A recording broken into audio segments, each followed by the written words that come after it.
இது மகிமை நேரம். மீட்பரும் இரட்சகருமாகிய இயேசு கிறிஸ்துவின் ஈடு இணையற்ற நாமத்தினாலே மகிமை டிவி நேயர்களை நான் வாழ்த்துகிறேன். இன்றைக்கும் இந்த லெண்டு நாட்களிலே இயேசு கிறிஸ்துவினுடைய பாடு மரணங்களை குறித்து நாம் தியானிக்கும்படியாக கர்த்தர் கொடுத்த கிருபைக்காக கர்த்தரை நான் ஸ்தோத்திரிக்கிறேன். அநேக முறை நாம் இந்த இயேசு கிறிஸ்துவினுடைய பாடு மரணங்களை ஒவ்வொரு வருடமும் மிக ஆழமாக நாம் தியானித்து கொண்டிருக்கிறோம். ஆனால் ஒவ்வொரு முறை தியானிக்கும் பொழுதும் அநேக ரகசியங்களையும் அநேக உணர்வுகளையும் ஆராய்ந்து முடியாத அதிசயங்களையும் உணர்வுகளையும் கர்த்தர் நமக்கு தெரியப்படுத்துகிறார், ஆவியானவர் மூலமாக தெரியப்படுத்துகிறார். அந்த விசுவாசத்தோடு அவருடைய பாடு மரணங்களை குறித்து நாம் தியானிப்போம். முதலாவதாக அப்போஸ்தலர் நடபடிகள் 2ஆம் அதிகாரம் 23ஆம் வசனம். அப்படி இருந்தும் தேவன் நிர்ணயித்திருந்த ஆலோசனையின்படியேயும் அவருடைய முன்னறிவின்படியேயும் ஒப்புக்கொடுக்கப்பட்ட அந்த இயேசுவை நீங்கள் பிடித்து அக்கிரமக்காரருடைய கைகளினாலே சிலுவையில் ஆணி அடித்து கொலை செய்தீர்கள்.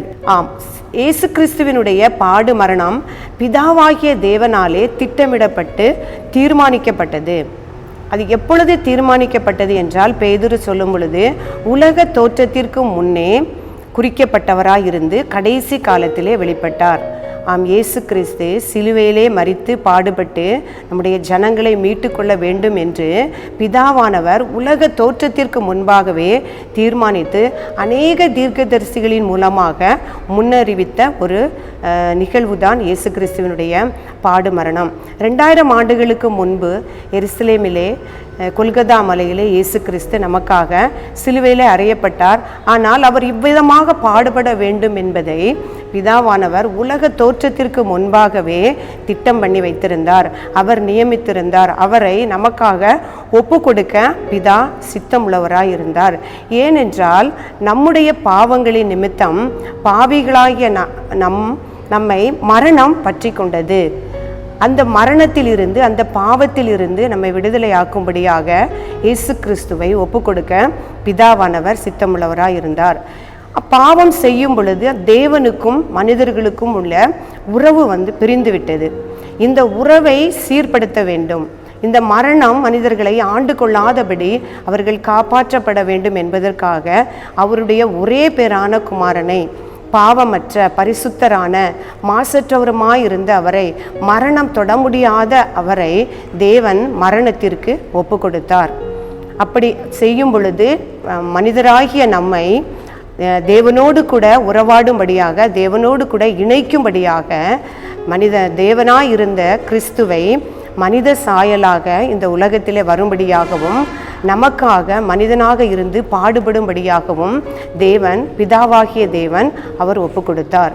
அவர் ஒப்பு கொடுத்து, அவர் நிர்ணயித்து, உலக தோற்றத்திற்கு முன்பாகவே திட்டமிட்டு அநேக தீர்க்கதரிசிகளின் மூலமாக அதை உறுதிப்படுத்தினார்.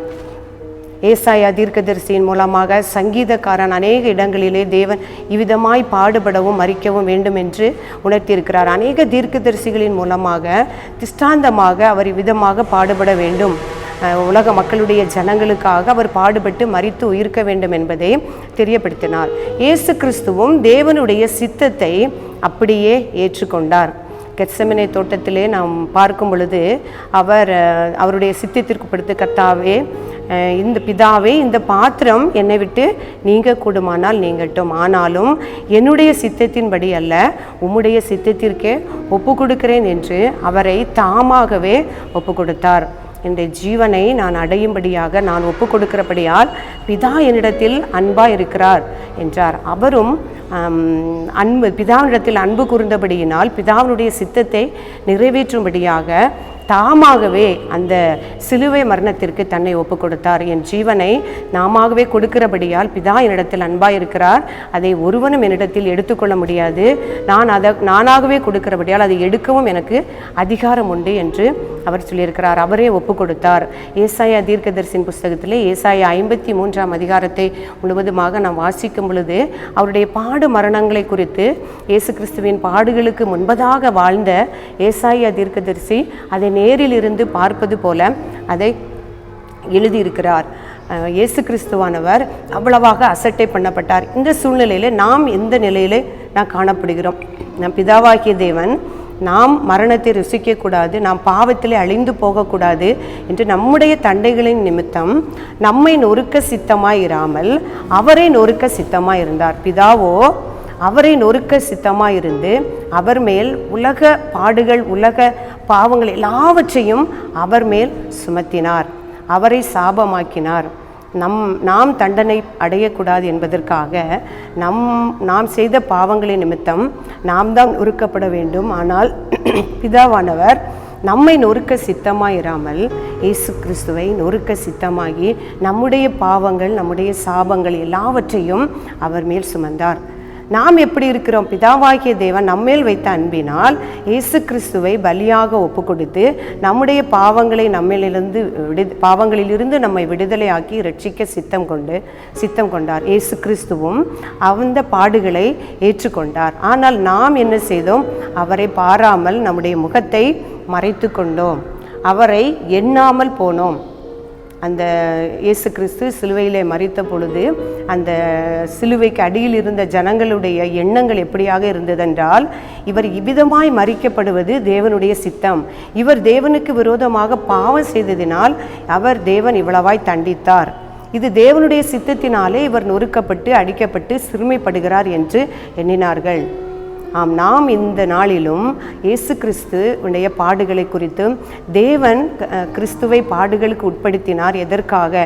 இந்த சத்தியங்களை குறித்து நாம் என்ன எண்ணுகிறோம், இந்த சத்தியத்தில் இருந்து நாம் என்ன அறிந்து கொண்டுகிறோம்? பவுல் சொன்னது போல அந்த சிலுவையை குறித்தே நாம் மேன்மை பாராட்டுவோம்.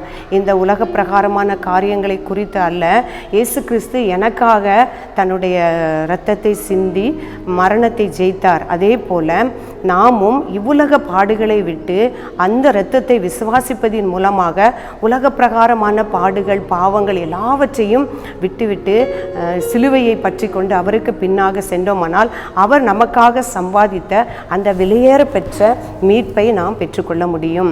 நம்மேல் வைத்த அன்பின் நிமித்தம், பிதாவானவர் நம்மேல் வைத்த அன்பின் நிமித்தம், அளவற்ற அன்பின் நிமித்தம் நம்மை அவரோடு கூட ஒப்புரவாகும்படியாக இயேசு கிறிஸ்துவை ஒரு பாலமாக அதை ஏற்படுத்தினார், அதை நியமித்தார். அது நம் உலக தோற்றத்திற்கு முன்னாகவே அதை தீர்மானித்தார். என் ஜனங்கள் பாவம் செய்யும் பொழுது அவர்களை விடுதலை செய்ய வேண்டும் என்பதற்காக என்னுடைய குமாரனை நான் ஒப்பு கொடுப்பேன், அவர் இவ்விதமாய் பாடுபட்டு உலகத்தின் பாவங்களில் இருந்து ஜனங்களை மீட்டுக்கொள்வார் என்று அவர் தீர்மானித்து அநேக தீர்க்கதரிசிகளின் மூலமாக முன்னறிவித்து அதை இந்த நாட்களிலே வெளிப்படுத்தினார். இயேசு கிறிஸ்துவும் அதை ஏற்றுக்கொண்டு நமக்காக சிலுவையிலே மரித்து ஜீவனை விட்டார். அந்த மரணத்தில் உண்டான ரகசியங்களையும் அந்த சத்தியங்களையும் அறிந்தவர்களாக அவரை நோக்கி பார்க்கும் பொழுது அவர் சிலுவையிலே சம்பாதித்த அந்த விலையேற பெற்ற ரட்சிப்பை நாமும் பெற்றுக்கொள்ள முடியும். தேவனோடு கூட ஒப்புரவாக முடியும். அந்த இழந்த அந்த தேவனோடு கூட அந்த பிரிந்த உறவை மறுபடியுமாக புதுப்பித்து கொள்ள முடியும். அதுதான் நம்ம தேவனுடைய விருப்பமும் இயேசு கிறிஸ்துவினுடைய சித்தமுமாக இருக்கிறது. ஆம் பிரியமானவர்களே, இந்த 2 நாட்களிலும் நாம் அதை உணர அழைக்கப்பட்டிருக்கிறோம். எதற்காக தேவன் இந்த சிலுவை பாடுகளை இயேசு கிறிஸ்துவை பாடுகளின் நிமித்தம் இயேசு கிறிஸ்துவை கடந்து செல்ல ஒப்பு கொடுத்தாரோ அதை உணர்ந்தவர்களாக நாமும் அந்த அவர் உண்மையாக அந்த சிலுவையிலே சம்பாதித்த அந்த கிரயத்தை நாமும் பெற்றுக்கொள்ள தேவனிடத்திலே மன்றாடுவோம். நாம் ஜெபிப்போமா?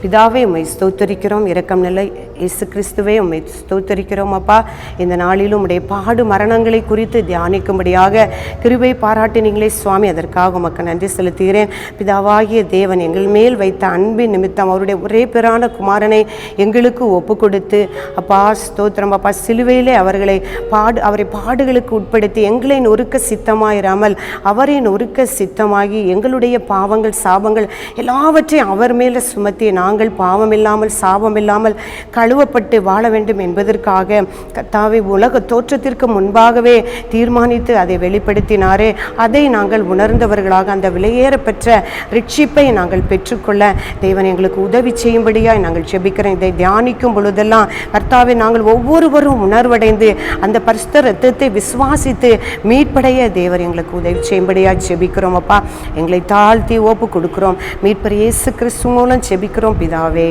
ஆமென்.